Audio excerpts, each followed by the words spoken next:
Hello my dear students. बच्चों, आपको chemistry I think बहुत डिफिकल्ट लगती होगी।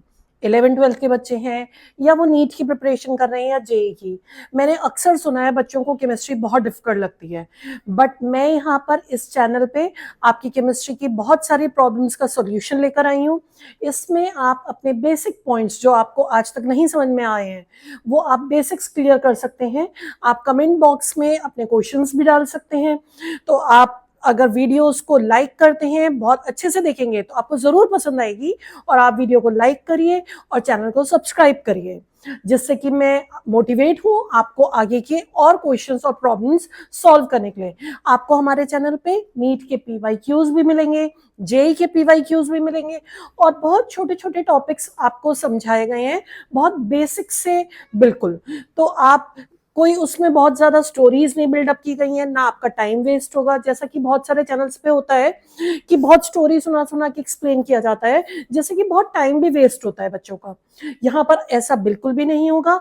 आपको बिल्कुल डायरेक्ट स्ट्रेट अवे पढ़ाई की बात करेंगे, हम केमिस्ट्री की बात करेंगे, जिसमें आपके 11th भी इंक्लूड होगा, 12th भी इंक्लूड होगा।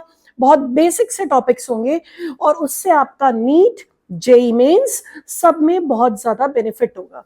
तो चलिए, आज का हमारा टॉपिक है बच्चों कि फिनॉल ऑर्थो पैरा डायरेक्टिंग होता है।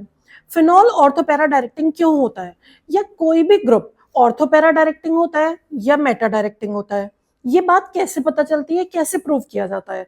ये क्लास 12 का एक बहुत ही इंपॉर्टेंट क्वेश्चन है। तो चलिए देखते हैं कैसे इसे सॉल्व करना। तो बच्चों देखिए, फिनॉल ऑर्थो पैरा डायरेक्टिंग है, ये आप कैसे प्रूव कर सकते हैं? रेजोनेंस से। आप फिनॉल के रेजोनेटिंग स्ट्रक्चर्स बनाइए।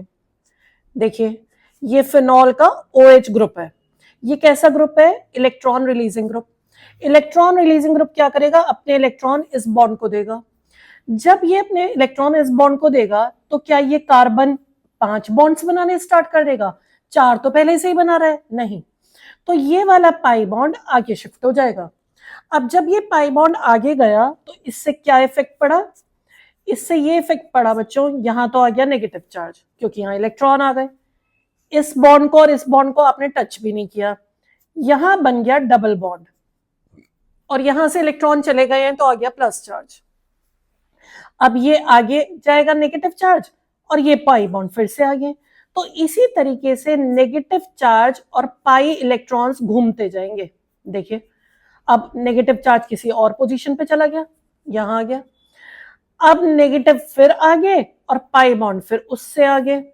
तो अब अगला रेजोनेटिंग स्ट्रक्चर ये बन गया, नेगेटिव यहां आ गया। अब बच्चों ये बन गए रेजोनेटिंग स्ट्रक्चर।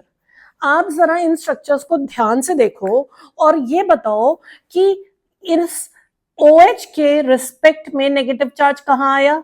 ये वाली पोजीशन कौन सी है? दोनों ऑर्थो। ये दोनों कौन सी है? पैरा।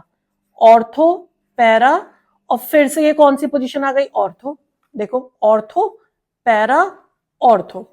ठीक है, तो अब इन पोजीशंस पे नेगेटिव चार्ज आया और बेंजीन या फिनॉल या क्लोरोबेंजीन सब कौन से रिएक्शन देते हैं? Electrophilic substitution reaction. Electrophilic substitution reaction में बच्चों क्या होता है? कोई इलेक्ट्रोफाइल आता है, अटैक करता है। इलेक्ट्रोफाइल को क्या चाहिए? इलेक्ट्रॉन्स चाहिए, बहुत सारे इलेक्ट्रॉन्स। और इलेक्ट्रॉन्स कहां पर हैं? या तो ऑर्थो पे हैं या पैरा पे हैं। तो जब इलेक्ट्रॉन्स ऑर्थो पैरा पे ज्यादा हो गए हैं, इंक्रीज हो गए हैं, तो अब कोई भी इलेक्ट्रोफाइल आकर अटैक कहां करेगा? ऑर्थो पे और पैरा पे।